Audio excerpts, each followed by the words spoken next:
Oui, bonjour à tous. Nous sommes à la 10e session des MEDays avec un panel d'exception. Nous allons parler aujourd'hui de diplomatie du vaccin, nouvelle dynamique, nouveaux leaders. À un moment où nous nous apprêtons à vivre la plus grande campagne de vaccination à l'échelle mondiale, au Maroc même, qui est un des premiers pays qui va démarrer cette campagne, nous nous apprêtons à vacciner dans les prochaines semaines plus de 25 millions de personnes. C'est d'abord un espoir de retour à la normale après plus de 10 mois de peur, d'isolement, de restrictions, de dégradation sociale et économique. Alors, on a plus de 200 candidats vaccins qui sont à l'essai, des résultats semble-t-il probants qui sont annoncés ici et là avec des niveaux d'efficacité dépassant les 90%. Cette course au vaccin a créé une émulation sans précédent, notamment entre la Chine et les États-Unis, mais aussi avec les apparitions de la Russie, avec le premier pays à avoir publiquement annoncé la découverte d'un vaccin, Sputnik, et de l'Allemagne, qui a très tôt sécurisé le capital d'une start-up qui aurait découvert un vaccin. Une course au vaccin qui ressemble à bien des égards à la course vers l'espace, ou à celle de l'armement nucléaire observé pendant la période de guerre froide. Le thème de la gestion de la pandémie et du vaccin était, par exemple, assez central lors des élections américaines. L'enjeu de la lutte contre la pandémie et de l'accès au vaccin ne l'est pas moins au niveau des relations internationales de la Chine. L'espace de compétition sino-américain s'est élargi après la guerre commerciale et la 5G à des vaccins qui sont développés en un temps record, dont certains vont agir sur notre patrimoine génétique et dont on ne connaît pas encore la durée en termes de protection contre le virus. Devant cet espoir, cette lutte et ces incertitudes, la carte géopolitique du monde semble se redessiner, ce qui pose plusieurs questions. 1. Cette lutte pour le vaccin est-elle un symptôme de ce changement géopolitique ou un accélérateur vers un éventuel rééquilibrage, voire basculement géostratégique? 2. Quel impact la politique des vaccins aura-t-elle sur les relations internationales? 3. Quid de l'influence de l'Europe, que l'on n'entend presque pas? 4. Quid aussi de l'influence des multinationales, des GAFA, des Big Pharma et de certaines organisations non étatiques? 5. Quelle influence sur les pays en développement? Pourront-ils tous se procurer des vaccins? Comment les pays dits moins avancés pourront-ils financer ces campagnes de vaccination?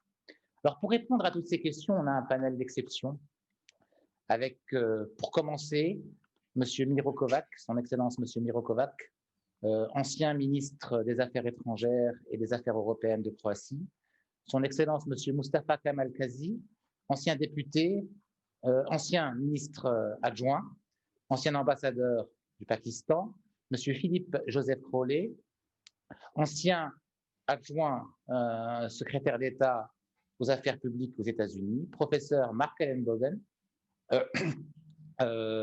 conseiller en politique étrangère de la campagne présidentielle de Joe Biden, membre du board, National Advisory Board du Parti démocratique américain, etc., etc. Madame Helen Laipson, fellow et président éméritus du centre Stimson et membre du conseil du International Institute for Strategic Studies aux USA et avec une expérience assez longue. Elle a notamment conseillé, y compris la CIA. Docteur Frederic Encel, analyste géopolitique du monde arabe, auteur du livre Géopolitique du printemps arabe. Et Monsieur Tobias Bergner, Senior Policy Fellow au German Council of Foreign Relations en Allemagne. Alors, je passe tout de suite la parole à son Excellence, M. Miro Kovac. Cette diplomatie des vaccins, cette lutte pour le vaccin, est-elle un symptôme ou un accélérateur d'un éventuel rééquilibrage ou basculement géostratégique? Bonjour de Croatie. Hello from Croatia. Schönen guten Tag aus Kroatien. C'est un plaisir d'être ici avec vous et de discuter de ces sujets-là, mais je passerai maintenant à l'anglais. Voilà. So I would first say that the COVID crisis is a global threat, but thus far we have fought against it on a national level. So we have a very poor coordination of the nation states when it comes to fighting against the coronavirus. Personally, I'm optimistic when it comes to finding an efficient vaccine. So I think we'll have it very soon. But as you correctly said, the fight against the coronavirus shows quite well in which kind of state our world today is. So we have, unfortunately, a poor cooperation between the nation states. When you look to the European Union, Croatia is a member of the European Union, we have a coordination, but to be honest, we all fight with our own national measures, which is understandable. At the same time, it would have been also logical to have a strong cooperation on the European level. I think that we should look into the future. And the future is that we will have very soon a vaccine. We will find a solution to the corona crisis. But being a Croatian, being a European, I very much count upon a new deal between the European Union and the US. We need a stronger cooperation between the European Union and the US when it comes to contributing to finding solutions for our problems in the world, for global problems, for the crises we have today in the world. The European Union, this is my personal conviction, has not understood that the presidency of Mr. Trump was a gift to the European Union, because it should have compelled the European Union to do what Mrs. Merkel said 3 years ago, that we have to start thinking ourselves about being in charge of the security of our continent.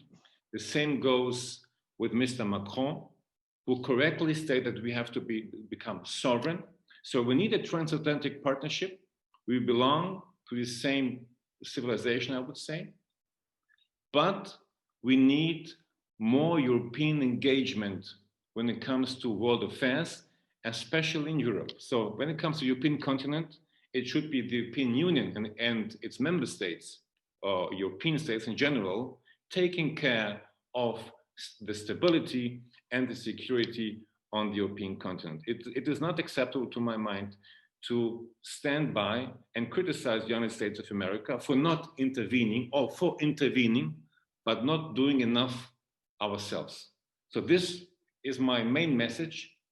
This should now be our Europe in the European Union, and profiting from Mr. Biden having been elected the new US president, and trying to reach a new deal with a new US administration about how to do our part of the work when it comes to ensuring stability in Europe and in the world. Merci beaucoup. Thank you. Merci beaucoup. Je retiens de votre intervention un fort besoin et un fort appel à la souveraineté européenne, notamment en termes de santé. Je passe sans transition la parole à son Excellence, Monsieur Mustafa Kamal Kazi, pour réagir sur le même thème. Thank you very much, Mr. Mazur. My greetings to you and distinguished members of this panel. I'm delighted to be both with new and old friends, thanks to MEDays Institute and the dynamic president, Mr. Fassi Ferry. It's great to be with you again, Secretary of State, Mr. Crowley, and Ambassador Mark Allen Bogan. I also want to take this opportunity to express my solidarity with the government and the brotherly people of Morocco in their efforts to stabilize their southern border region. We are, coming to the topic, we are in the midst of multiple crises. On one hand, it's COVID-19. Then there is this kind of a confrontation between US or the West on the whole with China, newly emerging China, and its implications for the rest of the world. Then we have the presidential transition in the United States, which unfortunately has also taken shape of a crisis. So where, of course, it's a domestic matter, but United States is not any country. It's a very special country. We are all very much concerned how the things move in there. There are no crises. We wish them all the good. COVID crisis, as it is, has been, I think it's the worst crisis of this century, and its depth and scale is enormous. We haven't been able to reckon or to really to visualize what will be the damage that the world would have already suffered. As the distinguished foreign minister, Mr. Kovac, said, that we have not been able to deal with these pandemic crises in a unified manner. As a global concert, we have not done it. It is, as one can see, every country is trying to be on its own. Even in the production of the vaccine and its distribution worldwide, we see on the one hand, I mean, it's in the United States, President Trump was very clear, this is America first. And then also US is, withdrawn from WHO. It's not party to multiple vaccine arrangements.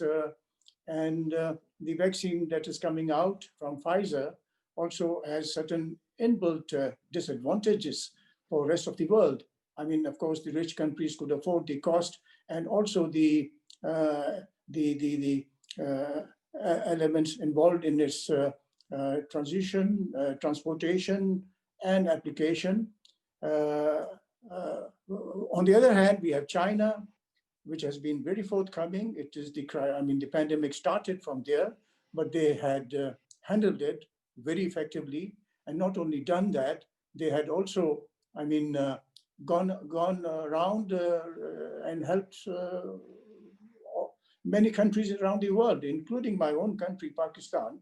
And also they have had multiple agreements on the vaccine arrangements with the WHO, with other international institutions which want to create the sense of universality and kind of a global arrangements and distribution arrangements. So China has come out very well in this crisis, and the rest of the world is counting on them, basically because that is the vaccine that will be more relevant for the developing countries. So I think, we hope that the next administration, the Biden administration, will, have a review of all what has happened in these various crisis zones, areas, the global distribution of the vaccine and international cooperation there, and also multilateralism, because leaving international organizations is no solution. It's part of the problem. So there must be, to deal with global problems, there has to be a globalized approach. So we hope, and then also in the context of China, Sino-US relationship, we hope there will be more pragmatism and less confrontation. We see there has been a collapse of the kind of free trade and the kind of more every zone or a country to itself. So we hope we emerge out of those and give a kind of a new vision to the rest of the world. Thank you. Merci, merci beaucoup, Excellence, pour cette intervention. Je retiens un terme, sense of universality, le sens de l'universalité, et je vais poser une question un petit peu provocatrice à Monsieur Philippe Joseph Crowley. Est-ce que ce sens de l'universalité est en train de basculer des États-Unis vers la Chine? Well, thank you very much. I would start off by saying that we have to think about the backdrop of the global pandemic. First, across the world, there continues to be a challenge of effective governance. Certainly that is the case here in the United States. The political divisions that make it more difficult to govern in our own country. And then secondly, you're right. There is also a reemergence of big power competition, not only with the United States and Europe against Russia, the United States, certainly, and China, as we attempt a transition from the Trump administration to the Biden administration. Certainly, as you look at the geopolitics, this is one thing that has very significantly changed over the past 4 years. Expectations of the relationship between the United States, and China. I mean, we have struggled for the last 30 years to describe, what is a very important relationship and a very complex relationship. During the Clinton administration, he used the term strategic partner. During the Bush administration, he used the term, strategic competitor. Robert Zoellick, famously said that our aspiration was that China would become a responsible stakeholder in the world. And I think the Biden administration will come into office, seeing, great skepticism about what the U.S.-China relationship, can yield. But so the pandemic offers the opportunity for international cooperation, among major stakeholders, and in particular with respect to the United States and China. So how will we have to do this? I mean, I think if you look at China, the heart of their power is their ability to effectively govern, their own country. So I as we look at the situation where we have renewed lockdowns in Europe, we have spikes here in the United States. Yes, you're right. China has done better at recovering, at least in the short term, among its own population. But the first responsibility here for every country that we're talking about, is to get the virus under control, bring the vaccine to scale, distribute that effectively, and begin the lengthy process of inoculating, populations so that we can finally, get on top of this virus. This process is going to take years, but it will begin over the next several months, country by country by country, region by region by region. And I do think that if countries and regions are able to demonstrate an effective response at home, that will in turn increase their potential, influence, in terms of vaccine diplomacy, if you want to call it that, as we go forward. So I think, domestic response will be the heart to ultimately, which country or which region, is able to gain in this larger geopolitical contest that we're talking about. Merci, monsieur Crowley. Alors, ce qui est incroyable dans ce qu'on remarque dans les interventions jusqu'à présent, c'est qu'on parle toujours de réponse domestique. On parle de capacité à répondre aux challenges, capacité à coopérer pour répondre de manière domestique. Et ça, c'est plus ou moins la réponse qu'on a remarquée à l'Ouest. Ce qu'on remarque en Chine, c'est la capacité à répondre au monde, la capacité à embarquer le monde avec soi.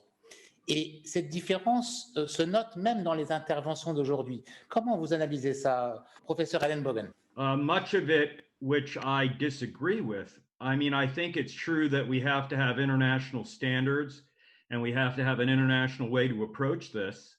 But I also think that when one of the bigger partners, in this case, China, has shown an unwillingness to be open, with all due respect, Mustafa, I don't agree. I mean, this thing started earlier. Obviously, it isn't the bad response in America, which has resulted in that, because we could have already learned from how the Europeans were responding and how the Czechs responded earlier and other countries who did a much better job. But the fact is the Chinese have not played with an open deck, and they continue not to play with an open deck.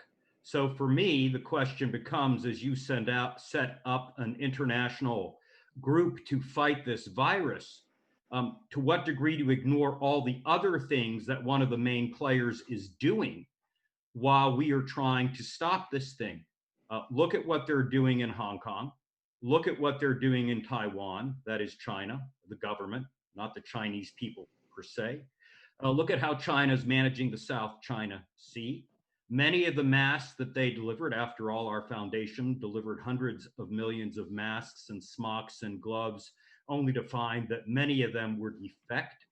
In order, therefore, to trust where a vaccine would come from and to trust the ingredients that would be in that vaccine, which, by the way, is unlikely to be able to fight every version of the virus. I am told there could be up to 13, 14, 15.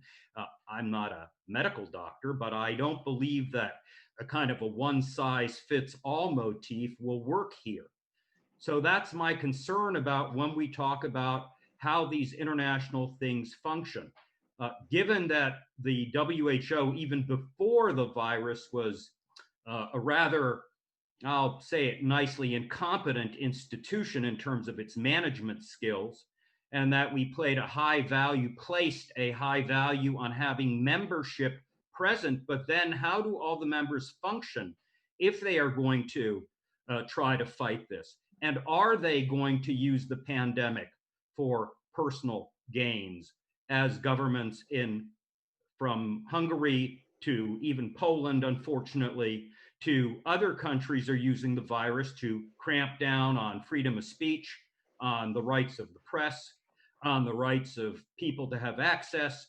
How do you find the balance between stopping the virus, having it be successfully vaccinated against, but not having every restaurant and every hotel and every SME, and it just goes on, be broke, and to then have no jobs, and to have a different kind of pandemic of poor people, of people that are not part of the system, who have then grown to, my opinion, could be hundreds of millions of people, and now we're facing another form of pandemic.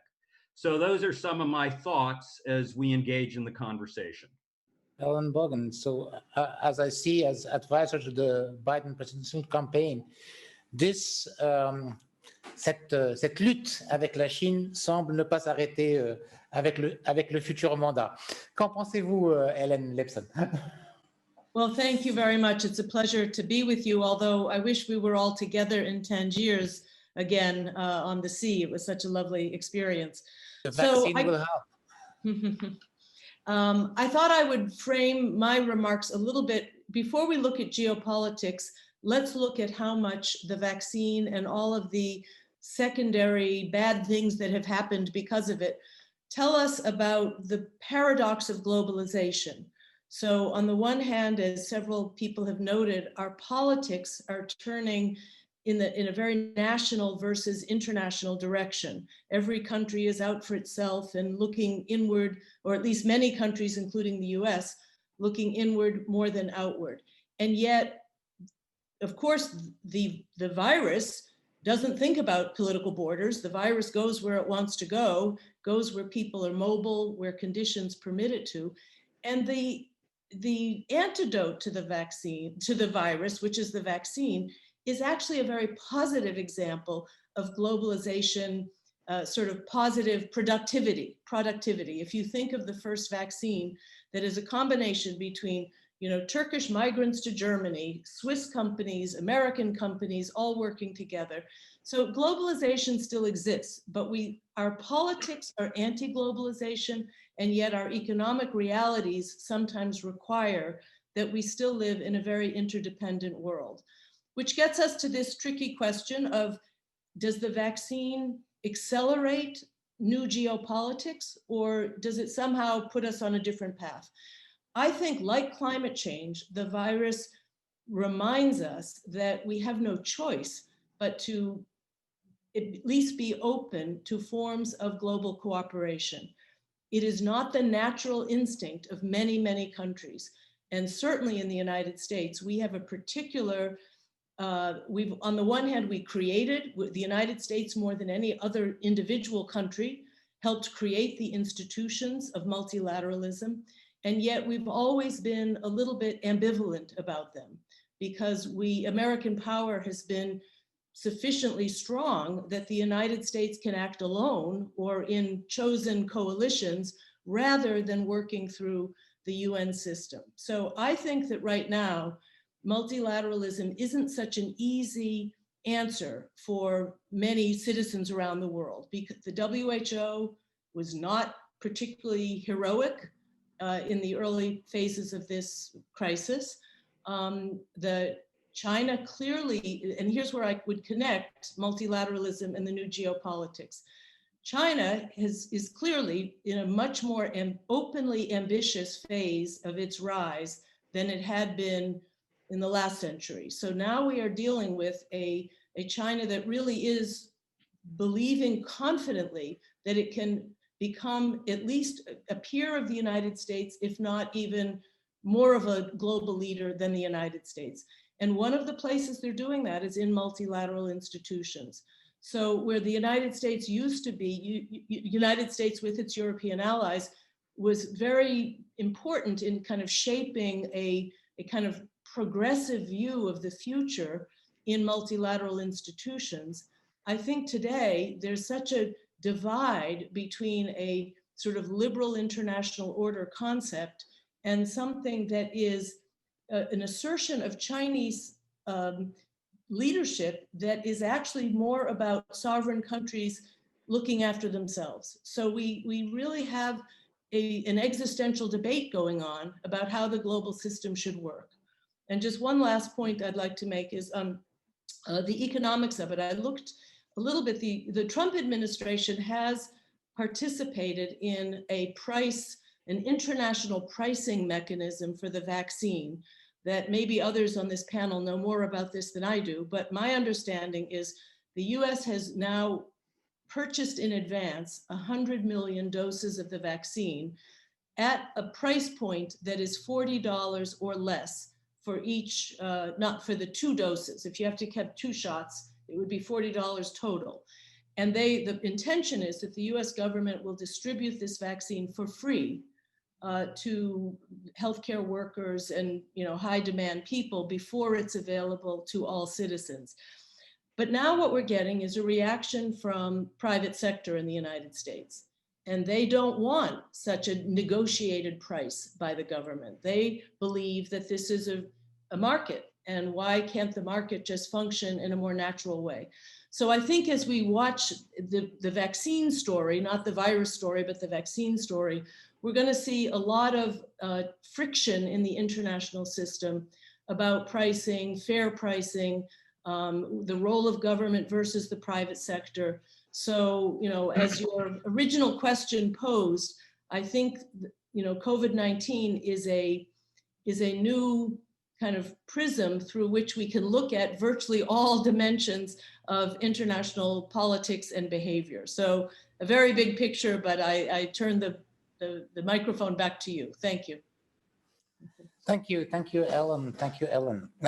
It was insightful. Monsieur Dr. Frederic Encel, vous êtes analyste géopolitique du monde arabe, mais j'imagine que vous voyez les choses dans une perspective mondiale. Alors, je vais vous reposer la même question. Est-ce qu'il y a un basculement géostratégique vers l'Est? Est-ce que c'est clair, ou est-ce que c'est juste un rééquilibrage, des petites poussées de fièvre qui seront rapidement remis à leur place?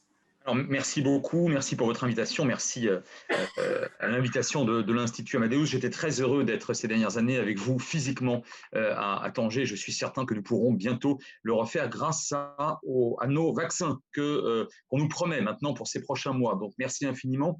Je voudrais intervenir en 3 points, si vous permettez. Je vais vous répondre concrètement. Lorsque mes étudiants à Sciences Po Paris m'ont demandé dès le mois de février, le mois de mars, le mois d'avril, s'il y aurait un avant et un après Covid, je leur ai dit, et je le répète depuis Ourbi et Torbi, qu'il faut faire très attention, il faut remettre en perspective historique ce qu'ont été d'autres épidémies infiniment plus graves, plus mortelles, plus létales. Je pense à la grande peste justinienne du VIe siècle. Je pense à la peste noire qui a décimé entre 1/3 et la moitié des Européens et sans doute d'autres populations. Je pense bien sûr à la grippe espagnole de 1918-1920 qui a fauché entre 50 et 100 millions de vies à travers le monde. Eh bien, ces 3 grandes épidémies, sans doute les pires de l'histoire de l'humanité, n'ont rien modifié. Elles n'ont rien changé sur le plan politique, institutionnel, sociétal, lors de leur période respective en quelque sorte. Il n'y a pas eu d'avant, il n'y a pas eu d'après. Je ne dis pas que cette période-là et l'épidémie que nous vivons n'aura pas de conséquences. Je dis simplement qu'il faut être extrêmement prudent, que nous sommes dans l'émotion, que nous sommes dans le moment Covid, bien évidemment, mais que dans les prochaines années, d'ailleurs je l'espère, et le plus vite possible, lorsque la crise, ou en tout cas le pire de cette crise sera passé, je pense que les historiens seront bien en mal de trouver un véritable avant et un véritable après. Ça, c'est le premier point. Le deuxième point que je voudrais développer, et là, je partirai de votre excellente présentation, de votre introduction de tout à l'heure, la diplomatie du Covid. C'est d'abord la diplomatie. Comme on a souvent parlé de la diplomatie du sport, la diplomatie de la savate, la diplomatie du football, que sais-je encore. La diplomatie, c'est as usual. C'est-à-dire que les grands rapports de force, en réalité, se maintiennent, se poursuivent. Alors aujourd'hui, on a un objet social, un objet géopolitique qui s'appelle le Covid et qui, à l'origine, est évidemment naturel. Un virus, c'est évidemment naturel. Mais en réalité, les grands fondamentaux diplomatiques et géostratégiques qui prévalent sur les matières premières, qui prévalent sur des territoires, qui prévalent sur d'autres secteurs ou d'autres richesses ou d'autres fléaux d'ailleurs, prévalent aussi sur le Covid. Je veux dire par là que vous avez d'un côté, ça a été très bien rappelé par mes co-intervenants, vous avez les grandes puissances que sont aujourd'hui les États-Unis, d'ores et déjà dans une certaine mesure la Chine, mais aussi la Russie qui a annoncé, je crois, la production d'un vaccin, avec par ailleurs les Allemands qui jouent un rôle et quelques autres grandes ou moyennes grandes puissances. Et malheureusement, as usual, comme dans le reste des secteurs ou des dimensions diplomatiques ou géopolitiques, vous avez la grande majorité des 193 États recensés à l'ONU qui n'ont pas les moyens, objectivement, qui n'ont pas les moyens de développer ce qui pourrait permettre de créer un vaccin et qui sont, j'allais presque dire, otages, en quelque sorte, entre guillemets, otages, en tout cas tributaires de la progression en termes de recherche anti-Covid des grandes puissances. Et ça, je pense que c'est quelque chose qui ne concerne pas que le Covid. Donc, ce qui a été très bien dit à juste titre, à plusieurs reprises, sur la nécessaire coopération ou sur davantage de coopération, oui, on peut l'espérer.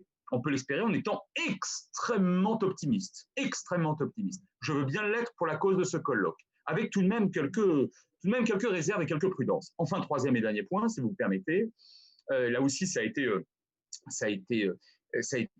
remarquablement dit, la Chine, et pour répondre concrètement à votre question, oui, bien sûr, aujourd'hui, nous avons un basculement géostratégique, c'est vrai d'ailleurs aussi sur le plan des grands enjeux militaires, pensez au Cachemire, à l'Est, c'est-à-dire en Asie, et notamment en Asie du Sud et en Asie de l'Est. D'ailleurs, petite parenthèse, si vous me permettez, lorsqu'on évoque ces dernières années le retrait des États-Unis du monde, non, c'est faux, c'est faux, c'est faux.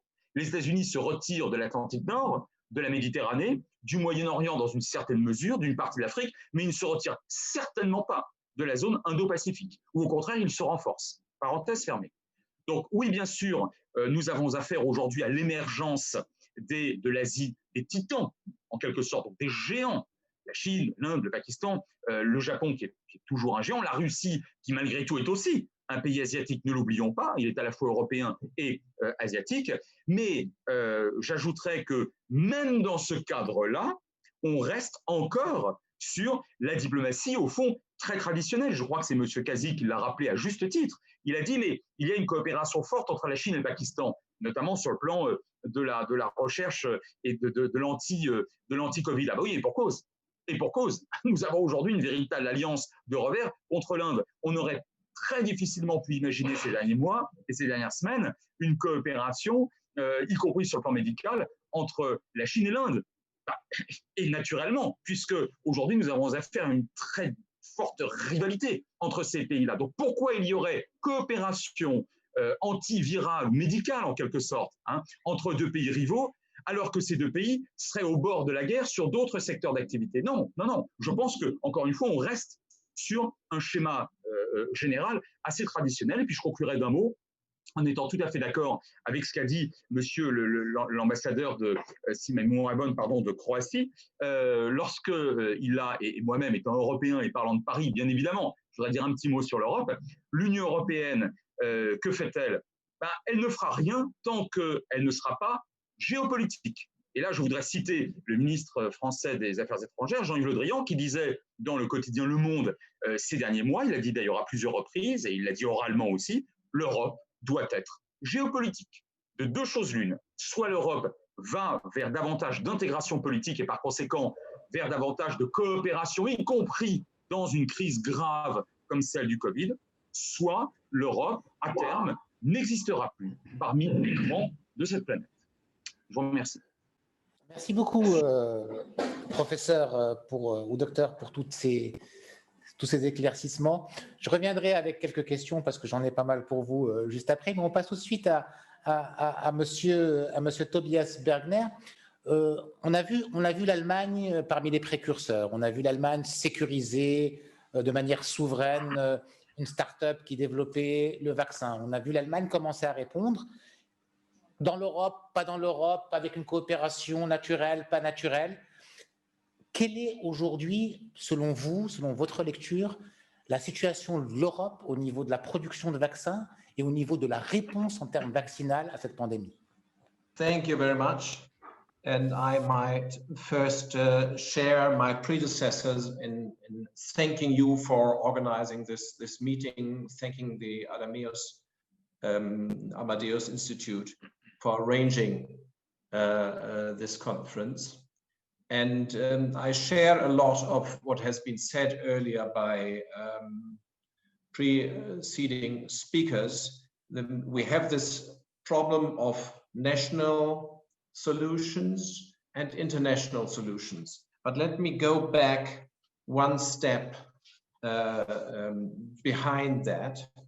Everybody is aware that vaccine is now suddenly a highly political issue.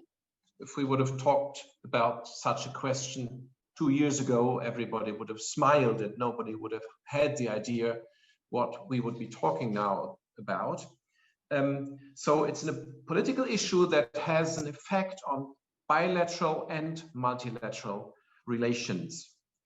And to find a cure or to find a vaccine is a challenge for each and every country, but it is also a challenge for the global community.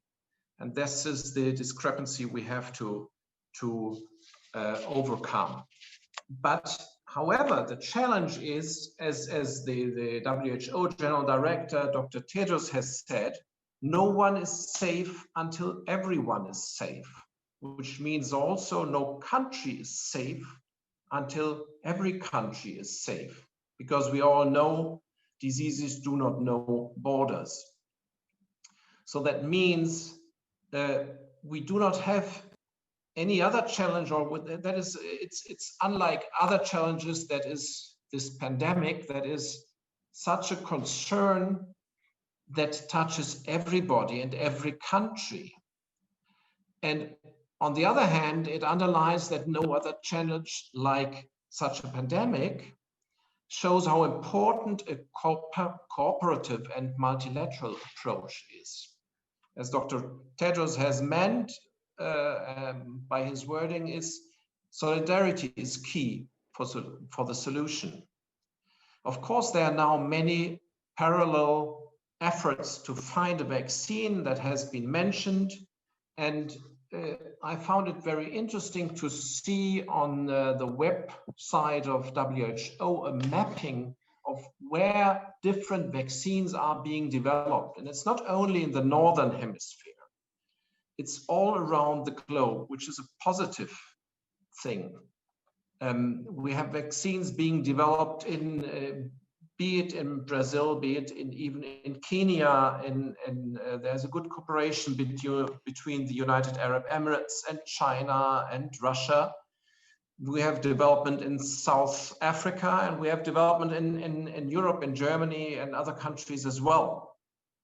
So first and foremost, you could see there is a kind of competition that each and every country would like to have the first vaccine. But in that sense, I'm a little bit more optimistic. I see it as a positive development that there is this competition, because we will need a huge amount of doses of whatever vaccine might be found. So most probably we will be in the situation that if we are lucky, there will be a couple of companies who develop vaccines at the same time and which will be available at the same time. We hope so. We don't know yet.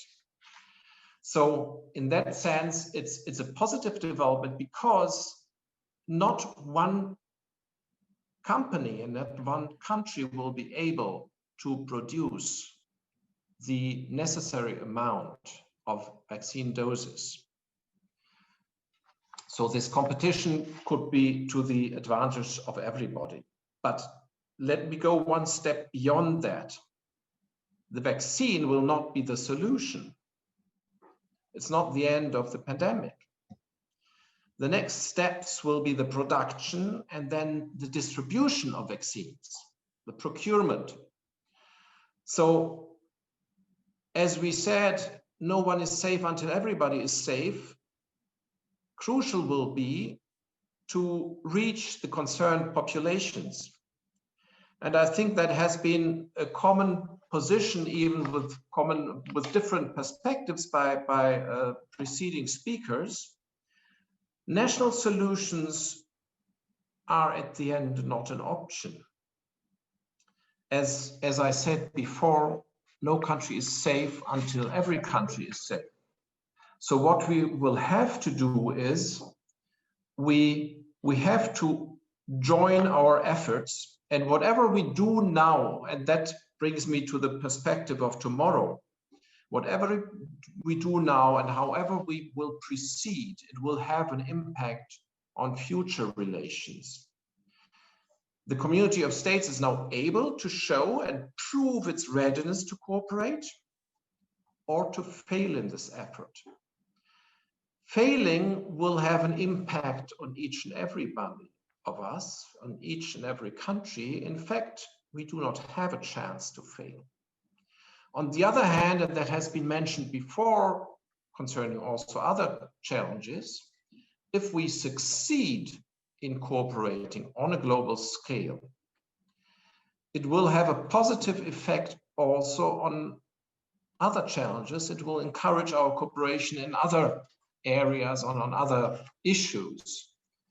So I would like to end with a little bit optimistic note, because it has not been mentioned here. There have been efforts on a multilateral scale by WHO and others. In end of April, beginning of May, there has been a joint meeting organized by the European Commission and WHO to create the so-called ACT Accelerator, the Access to COVID-19 Tools, which is an effort to join the strength and cooperation of all countries and institutions like Gavi, GFATM, civil society institutions, to jointly proceed to find a vaccine and to proceed producing it.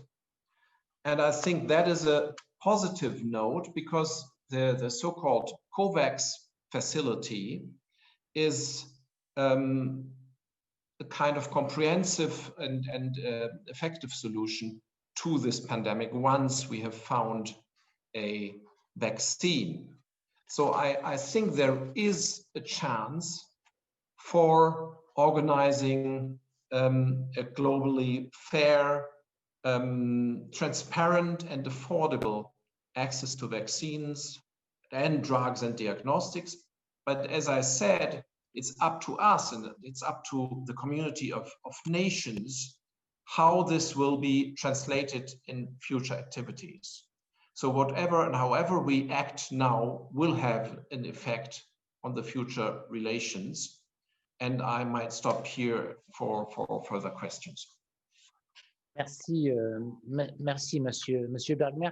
Je vais poser une question générale qui a trait à ce qu'on a entendu jusqu'à présent. Alors, on a entendu Dr Encel qui disait c'est de la diplomatie classique, le vaccin fait partie de ce schéma-là, on ne coopère pas. Mais on voit de nouvelles formes de coopération, comme M. Bergner vient de le signaler. Une coopération, par exemple, maroco-chinoise pour la phase 3 de test se fait avec les Émirats. Ce n'est pas forcément une coopération naturelle, ancienne. On aurait naturellement plus coopéré avec des pays européens, y compris avec les États-Unis. Donc, il y a de nouvelles cartes de coopération. Pas forcément avec des rivaux, mais avec une sphère d'influence qui s'élargit. Deuxième point, Madame Laipson a raison, on a une forme d'économie de marché ou de système d'économie de marché qui affronte une façon de faire un peu plus dirigiste, un peu plus poussée par des raisonnements publics d'action volontariste, peut-être d'un côté plus humaniste, de l'autre côté, comme le disait professeur Ellenbogen, un peu plus dur, un peu plus directif, qui restreignent certaines libertés, etc. Et on a cet affrontement entre peut-être une philosophie un peu libérale qui est basée là-dessus, et une philosophie un peu plus dirigiste, et un élargissement des sphères d'influence. Peut-être pas avec des pays rivaux, mais dans une sphère qui n'était pas forcément naturelle avant, et qui s'élargit de plus en plus. Et c'est ça un peu qu'on essaie d'analyser dans cette diplomatie du vaccin. Qui veut réagir par rapport à ces remarques? N'hésitez pas, allez-y, Dr Encel. Oui, non, mais ce que vous dites est très juste. D'ailleurs, je précise que je n'ai pas fait état d'une absence de coopération. En revanche, à travers vos exemples, on retrouve l'illustration de quelque chose que j'ai annoncé en préambule de mon propos et qui me pose réellement problème. Vous évoquez avec raison un nouveau type de coopération qui n'était pas nécessairement évident entre la Chine et le Maroc, c'est vrai. Entre la Chine et le Kenya, c'est vrai. Entre la Chine et le Pakistan, c'est vrai. Vous voulez que je poursuive comme ça la liste? Oui, mais le problème, c'est que nous avons toujours, et plus que jamais, affaire à des nouvelles relations. Alors, c'est vrai qu'elles sont nouvelles en cela, c'est positif. Relations bilatérales dans un secteur nouveau qui est celui de la lutte contre le Covid, mais entre une grande puissance, Chine, États-Unis, et beaucoup plus rarement, malheureusement, l'Union européenne ou des États de l'Union européenne, et d'autres pays. Mais est-ce que cette lutte contre le Covid, elle permet ou elle permettra d'accélérer la coopération entre l'Argentine et le Pérou, entre le Maroc et l'Algérie, entre la France et l'Allemagne, entre le Bhoutan et le Népal? Permettez-moi d'en douter. Et c'est ça, si vous voulez, le problème. C'est qu'à la fin des fins, oui, heureusement, bien entendu, il y a une ouverture de nouveaux canaux de coopération, y compris sur le plan scientifique, entre guillemets, grâce au Covid, à cause du Covid. Mais si nous restons sur 2, 3, 4 grands pôles de puissance, et peut-être même 2 grands pôles de puissance scientifique à l'avenir, États-Unis et Chine, eh bien les autres, presque tous les autres États, je reprends un terme et je finis, que j'ai employé tout à l'heure, risquent d'être tributaires de cette coopération. Car en réalité, nous avons d'un côté Gulliver et de l'autre côté beaucoup de Lilliputiens. Alors c'est formidable pour les Lilliputiens dans le cadre de la crise sanitaire aujourd'hui, mais qu'en sera-t-il par la suite de cette coopération ou de ces nouvelles coopérations bilatérales? Question. C'est ça la grande question. Donc basculement d'influence, basculement de modèle de société, Coopération sud-sud, pas forcément. Monsieur, Votre Excellence, Monsieur Kovac. I would say, as Mr. Encel said from Paris. So if you look at history, so we all went to school. And when we speak about World War I, we do not particularly speak about the Spanish flu. So my hypothesis is we will get back to normal when it comes to international relations. So now we speak about COVID diplomacy. We will always have a competition between nation states. And we have seen right now the importance of nation states. And now what we have seen is that a state may be a liberal state, an authoritarian state like China or Russia. It's not about being an authoritarian state or a liberal state, it's about being efficient or not. Do we have a leadership which is efficient, or do we have a leadership which is not efficient? So this crisis shows which countries, which states are efficient and which states are less efficient. And once again, being from Croatia, I would like us to go first local, us in Europe, in the European Union, to work together more efficiently and to do certain things together. There will be a change when it comes to the power international relations. The change is going on. So we had some days ago in China the signing of this regional comprehensive economic partnership covering 2.2 billion people. So things are changing. The US are still the #1 in the world and will stay for the next 2 or 3 decades. China is becoming stronger and stronger. But we have to think about, in Europe, how we see ourselves. What is our contribution to the security in Europe, in the world? Do we stand there? Are we sitting in our rooms in Paris, Berlin, Zagreb, or elsewhere? And do we complain about China and the US? Or do we want to do something together and show that we can have, that we can make a breakthrough in certain areas when it comes to world politics? So we have to change our mind. We have to start thinking differently. We have to start to act and be more responsible. Thank you. Mrs. Laipson, thank you. Thank you. So what I'm hearing from this most recent discussion is perhaps a little bit of concern that the suppliers of the vaccine will be able to kind of benefit in their foreign policy, that you will have patron-client relationships of who gets which vaccine. But if I were a developing country, I think that one of the strategies is to purchase from more than one great power, that you diversify. What we've learned in the age of globalization is these things do not have to be fixed binary relationships. You can diversify your supplies. And in fact, in terms of the security of the supply chain, I think that is now best practice, is to diversify your suppliers. So it would be interesting, and I think it's a good subject for people to do research on, of whether the patterns of who's buying which vaccine tell us anything about the politics of those countries. Thank you, Ellen.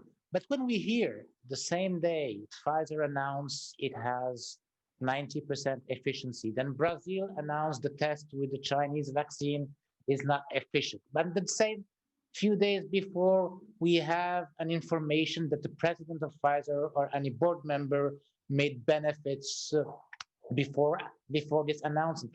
And we hear Professor Ellenbogen saying probably this vaccine that we have from China, probably tell me if I'm wrong, can only be effective on one type of the virus and not on other types of the virus. How can we find ourselves with all this contradictory information?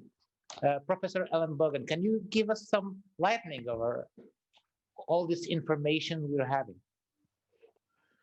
Well, I didn't specifically say that I thought that the Chinese vaccine. This is what I understood, sorry. No, that the Chinese vaccine or Sputnik or any of them are all disastrous. I was arguing whether one vaccine can in fact stop a pandemic when the roots of the pandemic are COVID, but the type of COVID, the algorithm within each COVID is different, and we know that. Even within Canada and the United States, different areas have different kinds of COVID that have come about. So what are my concerns about the vaccine? Well, it's like a tree.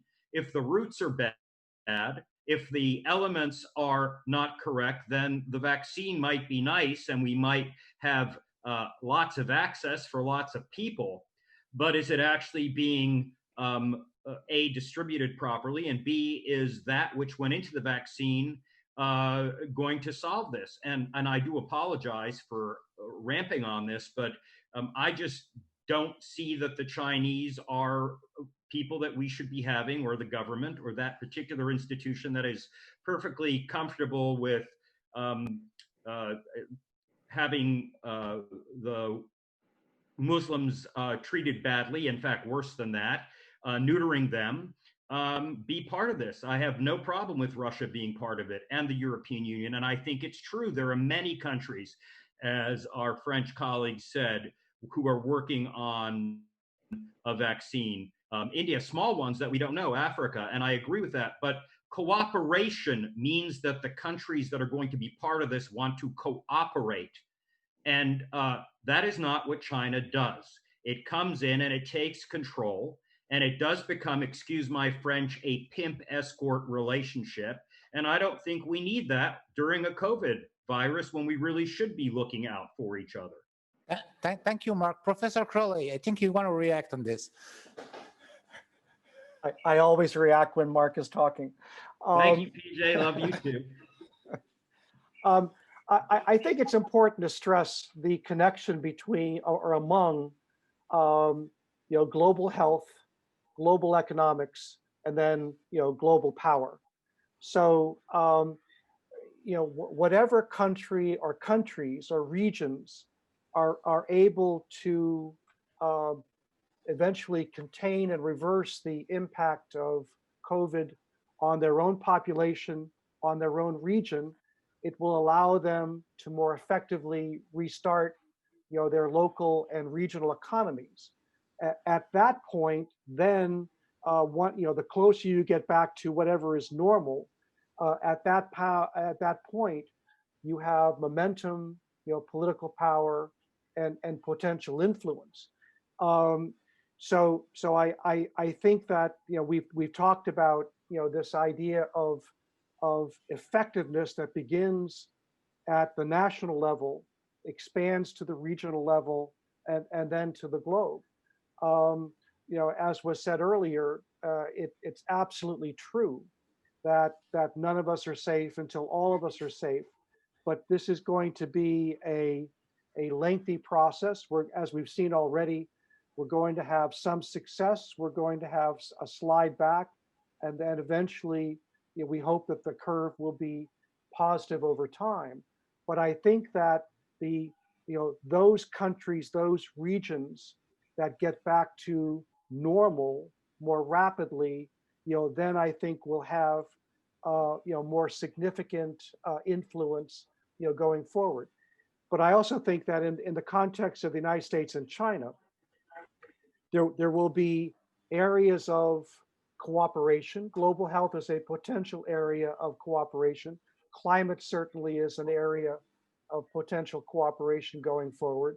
But there are also going to be areas of significant rivalry, as Mark said earlier, the rivalry over what's happening in Hong Kong, the rivalry over what that means in terms of the more effective form of government, whether it's democratic, autocratic, etc. And then certainly what's happening in the South China Sea. So we're always going to have this mixture of competition and cooperation. I don't think that health necessarily needs to be an area where there's rivalry, but certainly a country that more effectively contains the virus more quickly, begins to get back to normal, is going to reap potential political advantages going forward. Thank you, Mr. Crowley. Excellency Mustafa Kamal Kazi, we have heard that it will take year or years to have all the people the vaccine for all the people. What is your view on this? Can developing country go a little bit faster? How can they manage to have access to the vaccine? How can they manage to pay for the vaccine? What's your view on that? As I understand, there are 11 vaccine candidates, and they are in the third and the final phase of clearance and approval. Four of them are from China. Now, China, the difference seems to be a big difference in the approaches. One is global good approach, another is commercial approach. Now, China, for instance, I mean, as I can see, I haven't heard too much about the producers, manufacturers in the West, but for the Chinese, they have co-production agreements with 18 countries, 18 more populated countries, including my own, and we are cooperating not only in the kind of a sort of a distribution to us or the contract to us, supply to us, but co-production together. And we are cooperating. There have been in many ways we are cooperating, and that is happening with several other countries also, 18 of them. And then China has signed agreements all around with multiple countries, African, Asian, Latin American, of guaranteed supply to them. Now, which is very important. And even before they have vaccinated their own people, they would start. It is not that they are, they'll first start with their 1.3 billion people in China to be vaccinated when the vaccine is ready, their vaccine is ready, but they will start supplies to the other world who have been part of the co-production or with whom the agreement has been signed. So the question here, and the prices are very sort of, because it is very subsidized by the Chinese state, So the question, while the production, the Pfizer or Moderna, who are also two very, prominent vaccine candidates in the third phase from the West, they are, the approach is more of a commercial. Now, this is where the big question comes up. If you go back 20 years back, what happened to the aid? Drugs for the AIDS. The companies had come up with $15,000 formula for 1 year supply. And then thanks to the Robin Hoods of the pharma, who produce, generic production of the aid drugs, the price came down today. Now is $100 per yearly supply for aid drugs. So the question is that if there is a commercial approach and there is an approach which is a very elitist kind of approach where it needs minus 80 degrees of storage of the vaccine, and which, for instance, in a country like Indonesia, which has 20,000 islands and is a long, thickly populated country, or Pakistan, 200 million people, 220 million people, it's very difficult to ensure the sanctity of the vaccine at minus 80 degrees. And then again, there is another factor that is a cost factor. So all these factors taken together, I'm afraid it seems that Chinese, proposition is more appealing and more sort of accessible. Another question, which is very important, is global cooperation. Now, we have seen in the last 4 years of Trump administration, there has been increasing polarization with all major powers, including the American ally Europe, So this kind of situation, in fact, has been, one can say it is a question of hindsight, but one can say that if proper attention had been paid, probably this pandemic would have been controlled, because after the SARS outbreak in 2002, number of studies had suggested that there is a likelihood of a flu-like pandemic getting on to the global level, very, very, very sort of a, kind of a debilitating. And then also there was a kind of exercise carried out by the US Department of Health. And this exercise was called Crimson Contingent. And so this exercise also came up with this kind of a very stark kind of study, conclusions, and that they calculated in this kind of pandemic rather, US would lose about 586,000 lives, But then, of course, everything was left to the cold storage, and there was no cooperation at the international level so that we could have anticipated this outbreak of this pandemic and found out some solution. Now, important thing is that some kind of reduction of tension between the major global powers, which is very important. We cannot deal with this pandemic crisis, which is terrible, which of implications are unknown even now, and the economic cost is going to run into trillions of dollars. It will be heavy on the developing countries, also the developed countries. So we need to have some kind of a calm down. There will be always problems between these states. There will be always difference of perceptions. But the important thing is to deal with the current crisis in a more calm manner, in a more cooperative manner. Thank you, Excellency. Let's be a little bit more provocative and to push a little bit harder what we're trying to say. You talked about the ability, someone talked, Professor Crowley, I think, about the ability to govern his own country. And this is what we see in the West. The ability to govern his own country is a little bit deteriorated. And it's what we'll see elsewhere, probably also in southern country, the ability to govern its own country is getting better. But what we see, and to be provocative, I will say that, do we have big pharma on one side against public interest in the other side? Who want to answer this question? Well, may I start? Mark? I think that is a very big question. I mean, notwithstanding that the Gates Foundation and certain large foundations continue to support the WHO and in fact continue to provide relief and masks and smocks and gloves during the pandemic, and that was also happening. This does become an issue, but I simply am cautious, having been, born in Germany, having had a family that left because of what was happening during the Second World War, although part of the family participated in the fascism, unfortunately, to then come to a point where you accept this kind of idea that one ignores the antecedent sufficient condition in the name of a pandemic to find a solution. I agree with that. And so, of course, it's going to come down to multinationals, as they've already started, coming up with research, not providing those to countries that can't afford it, unfortunately, with some foundations working around it. And I mean, the issue won't be, as we've often talked about, public institutions and governments losing control, which they are, because, of course, it's easier to run a corporation where you have lots of money. Excuse me, Mark. Excuse me, I'll Mark. finish. We have seen, for example, one of the most aggressive companies, Chinese companies in terms of vaccine production is Sinopharm. And Sinopharm has a great collaboration with the Gates Foundation.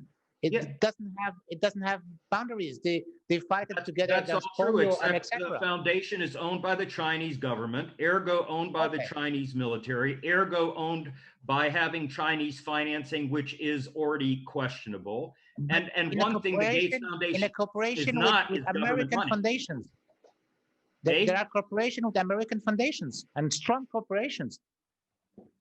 I agree that that's true, and I disagree that it should be happening. I think that we should be interacting with companies who themselves are prepared to follow certain rules that also include how we treat our workers, how much we pay for them, do they have clean drinking water, and a whole series of issues that China just really doesn't care about. It doesn't have to be China specifically, but there are many, unfortunately, countries that follow the same rule, which is let's have an international game and who cares what goes into that game because it's efficiency. Excuse me, Okay, Foreign thank you, Minister, Mark. you're up. Mr. Bergner, just a question. We heard the price of $40 for the 2 doses. That could be the price or less or whatever. Make a small calculation for Africa. Let's say 18 and plus will be vaccinated. Is $20 to $25 billion for Africa. How can we afford that? That is what I mentioned earlier, the joint effort of, I think it's more than 168 countries who joined in the meantime, the so-called COVAX facility, the aim of which is to produce, first of all, to find and then produce and distribute affordable vaccines. And within this, there is a facility which is getting money for mainly countries who could not afford to buy vaccines if they are on a specific level.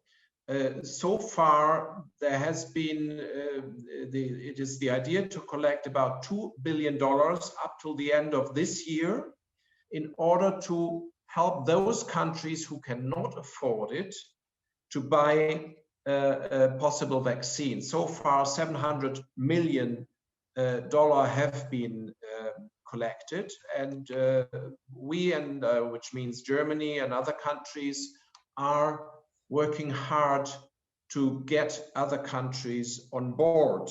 Even China has joined the COVAX facility, but has not contributed so far with bigger numbers. So we are asking everybody to join. We ask even the United States to join COVAX facility in order to have a funding for those countries for which it will be difficult to pay the amount which might be necessary for a vaccine. And I might add something, because it was mentioned before, what is about the cooperation of neighboring countries. Germany and France jointly have started the Alliance for Multilateralism, and jointly those two countries have entered the question of health and health governance. I think that is shows that we went now beyond the national sphere. In the beginning, everybody was very much looking at its own challenges on the national level, and we still will be doing that for the next, most probably 1.5 years.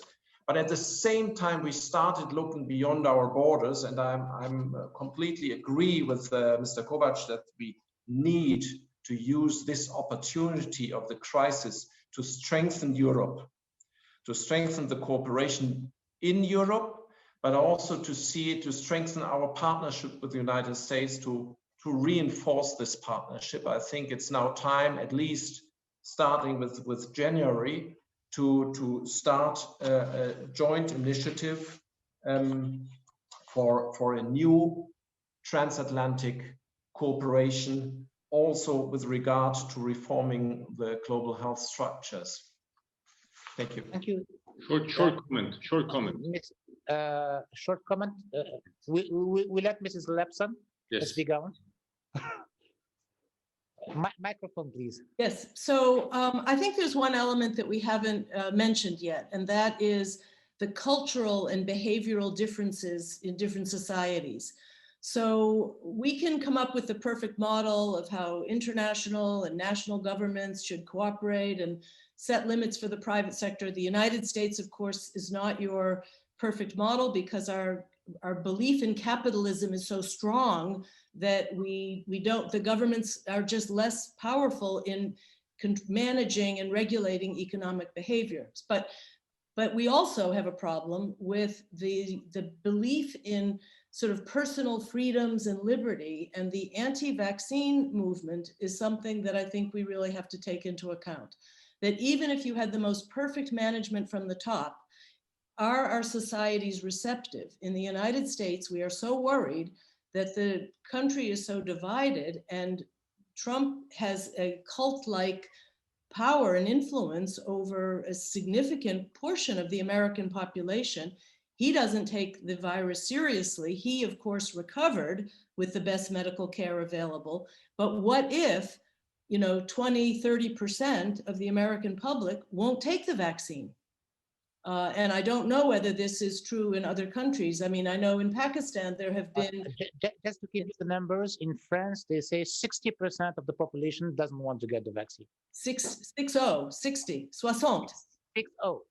Wow, extraordinary.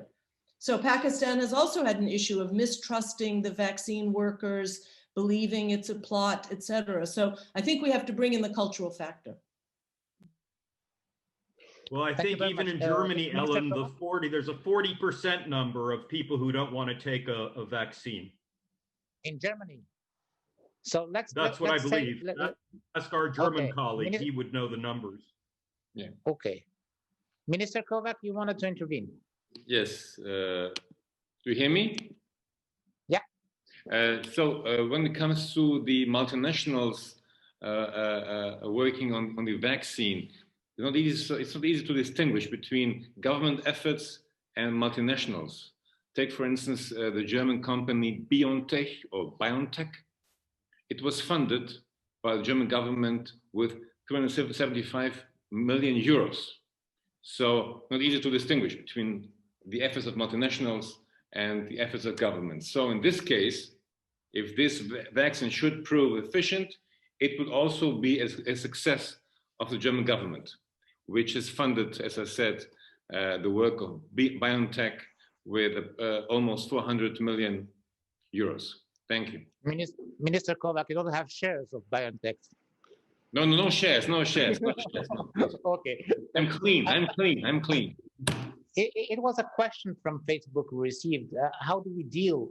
And you stated, how do we deal with people refusing the vaccine? And there are several reasons for refusing the vaccine, because there are even this competition and this rivalry saying your vaccine is better than mine, or your vaccine could be dangerous, or your vaccine could not be enough efficient. But there is also scares about the vaccine that could touch our DNA or our RNA and change our genetical patrimony. There are all questions that we're asking ourselves. Do you have answers about these questions? Who want to jump on? It's a question of human rights. The question of human rights. So we have to find a mechanism. Is it possible to impose that we take the vaccine? People working. To impose, probably not, but you can say you cannot travel without a vaccine. Yes. Like we did it for other vaccines so in you history. Yes, you can do it indirectly. The question is, in a democracy, and we are from democracies, is it possible to impose and to people to take the vaccine? People working in the health sector, working in education, of course, it is possible.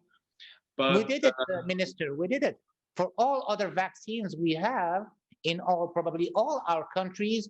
You don't go to school if you don't have a vaccine, or you don't travel, or you don't whatever if you don't have the vaccine. And it's not a question of democracies. A lot of democracies did it already, not because it's a new vaccine that we will not be able to do it. So how can we deal with that? We need a law for that. We will need a special law for that. Otherwise, how can you impose on someone to take the vaccine if it's an adult? Thank you, Minister. Who want to jump on this question? Professor Crowley, I think you switch off the picture. I would say this is going to be a lengthy process. My wife and I will volunteer to sign up to take the vaccine as soon as it is available early next year. And then you can hope that there'll be momentum over time. Every society, every capitalistic society has early adopters. And then everyone has their own circle of influencers. And so you will gain momentum as the efficacy of the vaccine proves itself. I would say that, I mean, there's nothing necessarily new about what we're talking about. You were mentioning a moment ago about the role of big pharma, for example. I mean, this is part of the greater competition between the Chinese model and the Western model. One is democratic capitalism. The other is autocratic capitalism. which, and we have to, it sounds very Cold War-ish, but we are back in competition. 25 years ago, we thought that capitalism has won. Now capitalism has won over communism, but now there are two very different models that present themselves in how a market, what influence a government has within a market economy. And this is going to be the nature of the competition among the United States, the EU, Russia, China, going forward. And the vaccine and the pandemic, provide an opportunity for one or the other to advance. Let me jump on what you said. Are the new world challenges, Professor Crowley, are the new world challenges, they do not need more state. The new world challenges are climate. The new world challenges are health. Is it less linked with the economy than the other challenges? Do they don't need more state? I don't understand the question. The new world challenges, the new challenges that we are facing in humanity, in the world, are linked to climate, are linked to health. They are less linked with the economy. Probably that's why we need more politics or more state than more economy. Is it not because of these new challenges that we have also the shifts? Oh, I don't agree with you that there's not an economic dimension to this. There's a fundamental economic dimension to this. I mean, part of China's rise, a very significant dimension of China's rise, is its remarkable economic performance, its ability to lift, people out of poverty. It is central to the Communist Party ethos and the essential trade-off that the Chinese middle class has made. They're willing to sacrifice some freedom, for economic performance. In the absence of global conflict, the essence of the competition is economic. And so, as I was saying earlier, the ability of a United States, a European Union, to recover more rapidly, to stimulate their economy, to cooperate globally in terms of health and then economics, that will yield power and influence. I think Ellen Laipson's point earlier is worth repeating. The question is, can you do this unilaterally? The answer is probably not. I think it will be important for the United States to re-engage in multilateral institutions, rejoining Paris, rejoining the WHO. As Mark Ellenbogen said earlier, then within the WHO, forcing China to be much more transparent in terms of how this pandemic emerged, what we can learn and apply to future lessons. So I think if the United States is going to regain momentum at a geopolitical level, it's going to have to re-energize itself in terms of its relationship with these multilateral institutions. Thank you, Professor. Mr. Bergner, then Mr. Encel, then Mr. Ellenbogen. I think you asked Mr. Bergner first. I just wanted to come back to the vaccine and the hesitance in some countries or some populations to take a vaccine. I think that is a process. And of course, it had been mentioned by Alan Laipson, the approach is different from culture to culture, from country to country. In some Western liberal democratic countries, there is some hesitance against vaccines. The more we have to make sure that there's a transparent process of developing such a vaccine, and we have to explain, we have to convince the population of necessity of taking the vaccine, because everybody, if you ask an epidemiologist, you know that you need about 60 to 70% of the population to be immune to overcome and to control this virus.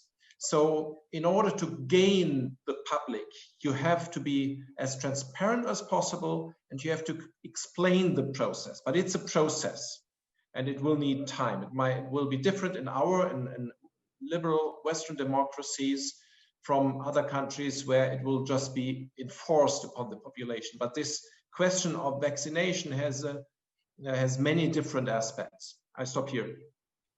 Thank you, Mr. Bergner. Dr. Encel? Oui, je suis très intéressé par ce qui vient d'être dit, notamment sur ces derniers propos.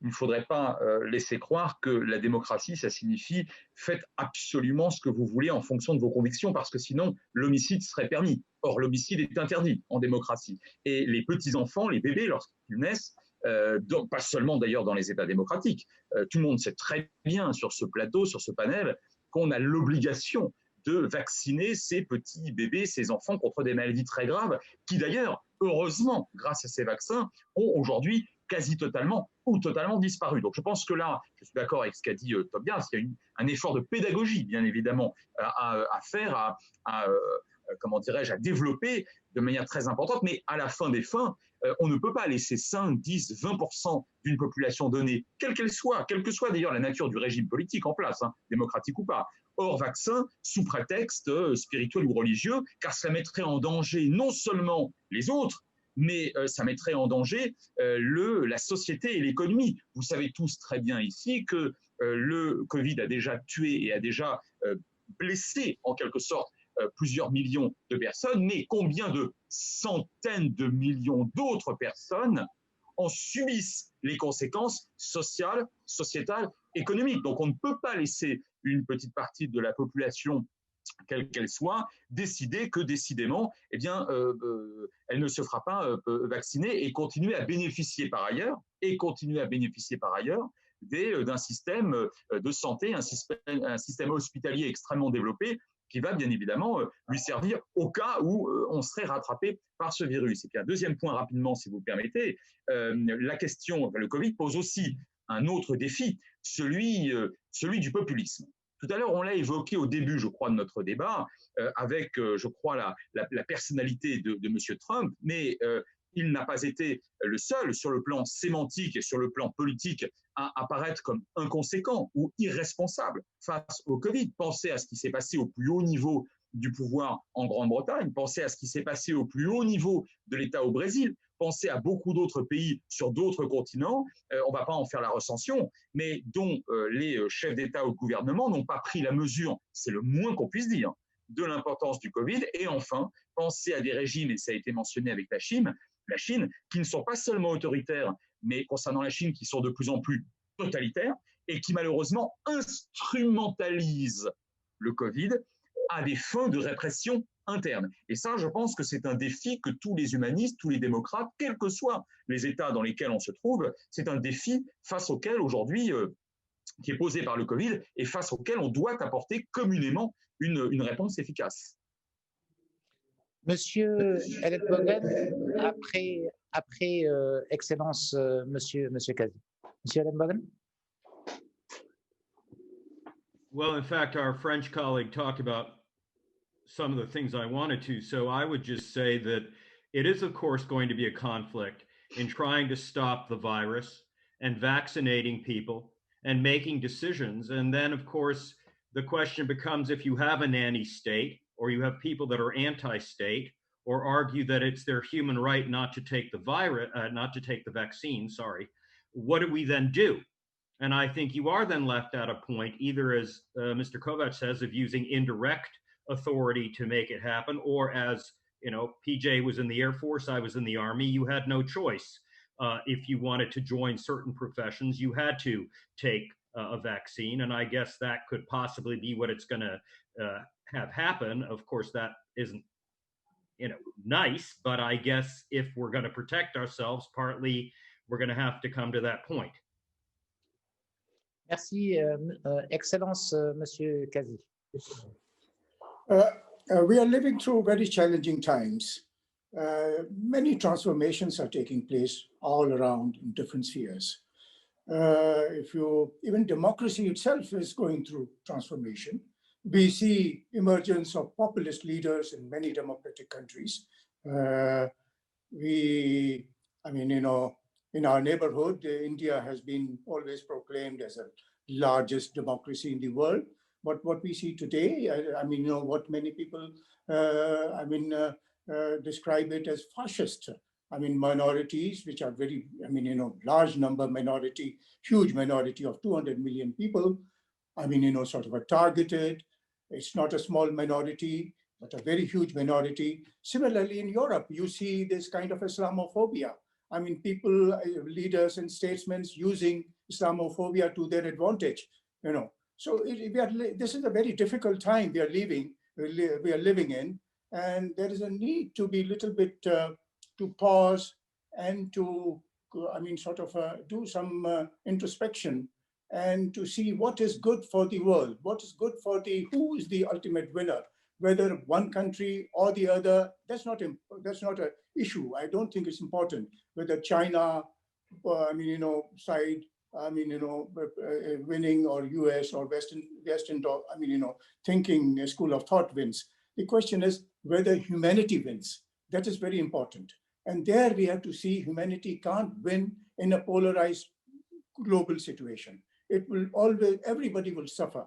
And not only in dealing with pandemic, but in dealing with aftermath of pandemic. This is going to be a long drawn process, as already, I mean, this issue of, I mean, administering vaccination and the right of vaccination, I mean, for people to refuse in many countries, how to administer it and make it very compulsory, because the whole, I mean, the mankind is linked together in this very globalized world. So these are very big challenges, and more calmly and dispassionately we are in dealing with these situations and challenges, the better it would be in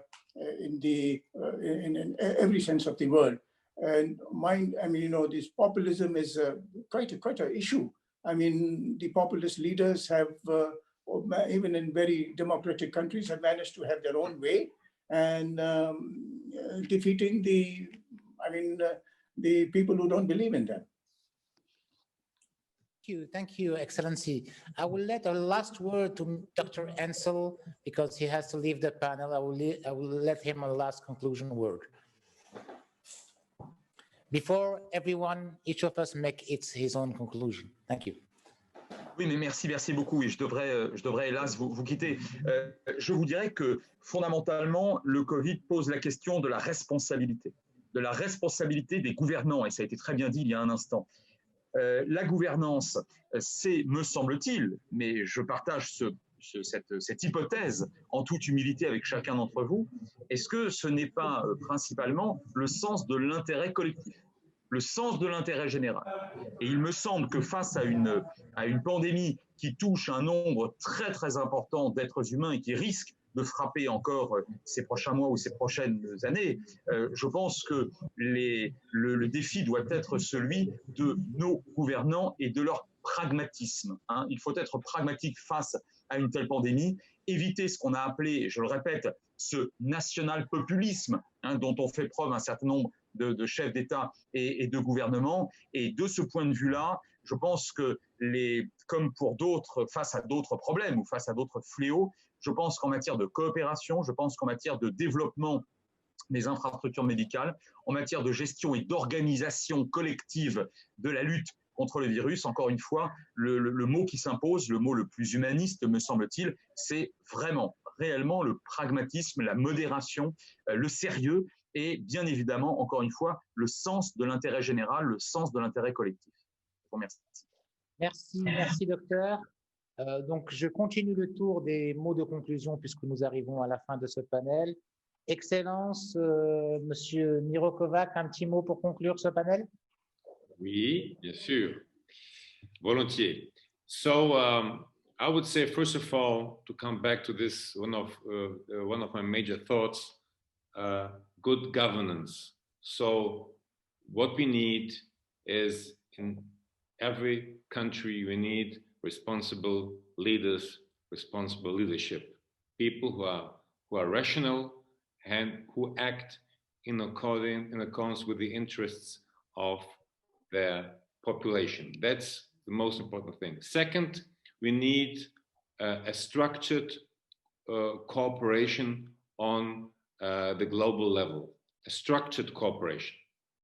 And for us, it's going to be much harder to establish a structured cooperation with China, with Russia, speaking as a Croatian, as a European. we would first logically turn to our partners across the Atlantic, United States of America. We need to get back to a structured cooperation. What we have had, we have had a very hard fight when it comes to the distribution of resources, and that will continue, which is logical. We have a competition. We are partners, but we compete. But we need a structured cooperation between the European Union, Europe in general, United States of America, to do something together for the global, for the world order, and for finding solution to crises worldwide. And third, I would say, when it comes to populism, populism has always existed. Today, it is much more present because of the social media. So it's much easier for us to follow what is going on in China, in the US, or somewhere else.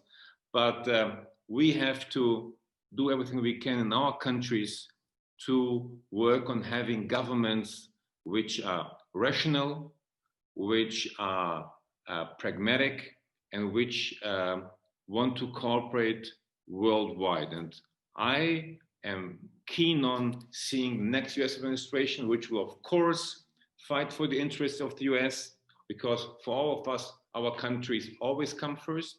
But we need more cooperation on the global level. We need a strong US leadership, also in this COVID crisis, and we need a very rational American approach when it comes to handling its relations with the European continent, with the European Union. Thank you. Merci beaucoup. I was talking to Mr. Mustafa Kamal Kazi, Excellency. A conclusion word? I fully agree with Minister Kovac. We need really real cooperation in these very challenging times. I think we have these two competing models. It's too early to come to any conclusion which model, whether the Chinese model or the Western model. I mean, which one is going to find greater acceptance? And I'm talking more in the context of developing countries, because China also describes itself a developing country, even today. And then again, we have on the other side, pardon? Yeah, we have on the other side the, powers which emerged in the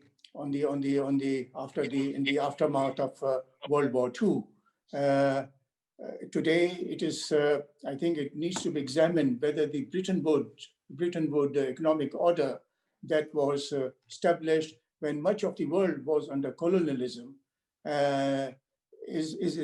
remains valid today, and whether these international institutions should be dominated by a particular, group of countries. I think there's a need for plurality in the global dialogue, and there should be some kind of sort of a patience to listen to it. And that has only come through multilateral institutions and revitalizing them, and also reforming these multilateral institutions. Thank you, Excellency. Mr. Crowley, conclusion word? I thought Minister Kovac, defined the challenge going forward very well. You might say it's pragmatism versus populism. I'm optimistic that we'll get a vaccine. I'm optimistic that we will eventually defeat the virus. I think it will take longer than we think. But I would also express a caution that there's an expression here in the United States that all politics is local. And even as we're in the midst of a global pandemic, we here in Washington have suspended a transition because the President of the United States' ego is bruised that he lost. This is not logical, but it is reality. Likewise, if we look around the world, you wouldn't think it's appropriate to start a war or restart a war in the middle of a pandemic, but that's just what the Armenians and the Azerbaijanis did in Nagorno-Karabakh. you'd say, in the middle of a pandemic, it might not be appropriate to start or restart a civil war, but that's just what we've started to see in Ethiopia. So on the one hand, there's a lot of good things going on. On the other hand, we haven't suspended the broader rules of geopolitics, and that's going to be a struggle. Countries that can get out of their own way will be able to defeat the virus more quickly. Countries that remain in their own way, for example, how can you distribute a vaccine in a war zone like Syria, for example? That's going to be difficult. So I think that the response there has to be multilateral cooperation, but then country by country by country, region by region, pragmatism ultimately has to prevail. And in some places it will, in some places, sadly, it won't. Thank you, Mr. Crowley. Professor Ellenbogen? Well, I think I've said my piece, so I'll just say merci and shukriyan, Dankeschön, chlala, thank you, and I hope that we find some way to manage this, because as everybody said, our failure to do so won't just be that it's with us for a long time, but it'll just grow even worse. Thank you, Mark. Thank you, and thank you, and thank you, and thank you once again. Mrs. Laipson. Thank you. So I think we do have to take a very comprehensive approach to this. It's all of government, all of society, all of international system. I'm with the Biden administration. I think we should be, moderately optimistic that he will do much more to validate international cooperation. He'll do much more to take seriously the institutions of global governance that exist. And he will favor, more cooperation. At the same time, just as PJ said, I think we have to look at the micro view as well. And that part of getting through this crisis has to do with how the media and public education, teach people they're at the level of personal responsibility, community responsibility, et cetera. So I want us, even as we see some potential, prospects for improvement at the international level, we should not lose focus on what this means at the micro level as well. And thank you for organizing such an interesting conversation. Thank you, Mr. Laipson. And the final word for Mr. Bergner. Thank you very much. I share a lot of what has been said before. We need responsibility of leaders, which means pragmatic leaders that base their decisions on rational evidence and looking into the interests of their countries, but at the same time to keep in mind that with the saying of Dr. Tedros of the WHO, no country is safe unless every country is safe. Those responsible leaders should always have in mind that only through cooperation we will reach our aim to control this virus. And adding to this, it's a joint undertaking. It very much depends on governments at the moment. We still need to always fight for the understanding and the different actors in societies to join this effort, which means civil society, science, media has been mentioned, and the private sector. So this will be a long process, and it will not be over once we've found a vaccine. That will only be a mid-step in the whole process. Thank you. Thank you very much. Thank you to all panelists for your amazing interventions. It was very insightful, at least for me. I'm sure it's for all the people that are seeing these talks. Thank you, Amadeus and President Fassiferi, for organizing this. See you next time in Tangier. Thank you.